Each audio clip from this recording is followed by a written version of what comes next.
ପବିତ୍ର ତିଥିରେ महर्षि वेदव्यास जन्मग्रहण କରିଥିବାରୁ ଏହାକୁ व्यास ପୂର୍ଣ୍ଣିମା ମଧ୍ୟ କୁହାଯାଏ। गुरु ब्रह्मा गुरु विष्णु गुरुदेव महेश्वर गुरु साक्षात् परम ब्रह्म तस्मै श्री गुरवे नमः। गुरु ब्रह्म रूपरे आम हृदୟରେ उत्तम गुण ଜାତ କରନ୍ତି। गुरु विष्णु रूपରେ ସଦ୍ଗୁଣ ଗୁଡ଼ିକୁ ବିକାଶ କରନ୍ତି।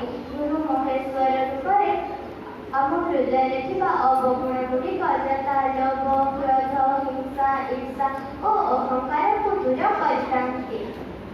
ସେଥିପାଇଁ ଗୁରୁ ସାକ୍ଷାତ ପରମ ବ୍ରହ୍ମ। ଗୁରୁ ଓ ଭଗବାନ ଅଲଗା ନୁହନ୍ତି। ସେଥିପାଇଁ ଭାଗବତରେ କୁହାଯାଇଛି ଗୁରୁଙ୍କୁ ନ ମାନିବ ନର ଗୁରୁ ହିଁ ସାକ୍ଷାତ ଈଶ୍ୱର। କବୀରଙ୍କ ଏକ ଉକ୍ତି ମନେ ପଡ଼େ ଗୁରୁ ଗୋବିନ୍ଦ